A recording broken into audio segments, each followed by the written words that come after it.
So to get us in the mood, Jackie Joseph has been on a snoop around the house of one of the most famous Tudors of all time, who, after almost 500 years, finally managed to get a decent quote to get the decorators in. Hever Castle in Kent. In the 16th century, it was home to a girl whose life would change Britain forever. This was the childhood home of Anne Boleyn, who would later marry Henry VIII and give birth to one of our most influential monarchs. After more than 2 years of detailed research, experts are restoring her family's luxurious private rooms in true Tudor style. As an interior designer, I can't wait to find out exactly how they're going to achieve it. First, though, I want to get to know Anne Boleyn herself. Susan Bourton dresses up as Anne for visitors. So why is Anne such an important figure in British history? Well, she's, of course, the second wife of Henry's 6 wives, and in order for Henry to be free to marry her, he had to end his marriage to his first wife, Catherine of Aragon. He was fully expecting the Pope to grant him an annulment, but that was refused. Henry decided to break away from the Catholic Church and start his own, the Church of England.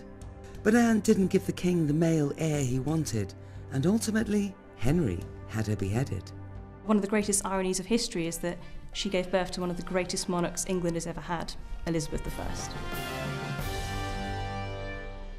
I. Amazing to think that little Anne would have climbed these stairs hundreds of times. And at the top today, 21st century painters are decorating in 16th century style. We're painting the frieze, which runs along the top of the room, which was a classic Tudor decorating style. And so what do the emblems signify then? So they all have associations with Anne Boleyn. The white falcon was her emblem, and then the red and white Tudor rose is Henry VIII's emblem. So having that in their room would show the Boleyn family's loyalty to the king. Painting is something I love. There would be 3 lines this way and then 3 lines the other way. So I can't pass up the opportunity to leave my mark. Sure you trust me? Definitely.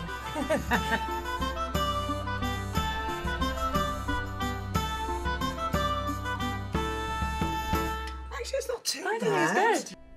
The restoration is a labour of love for Kate McCaffrey, Hever's assistant curator, and she's something very special to show me. It's an incredibly precious and rare survival from Anne's lifetime. It's her personal prayer book. Oh my gosh, it looks so delicate. It's incredibly valuable.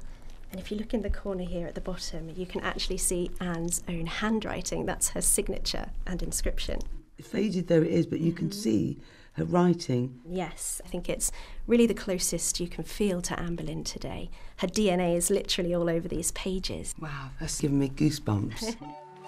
Vivian Swapbridge is working on the room Anne would have slept in as a child. This fabric, this is not just your, polycotton mix. This is absolutely not. 100% wool. Yeah, and it hangs beautifully as well, doesn't it? It drapes beautifully. Yes. This hand stitching is great because, of course, they didn't have sewing machines. Everything, No. even the clothes, were hand stitched. We want it to look as authentic as possible. I think it's lovely. More than 2 years since the project began, Anne Boleyn's childhood home has finally come to life.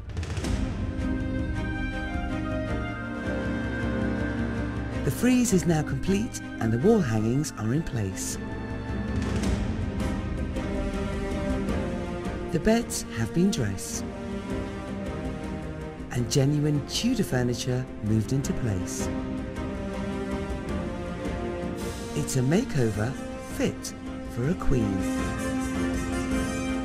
The renovations here are important because seeing these rooms looking as they did hundreds of years ago allows us to really immerse ourselves into this incredible period of history and experience what it's like walking in Anne Boleyn's footsteps.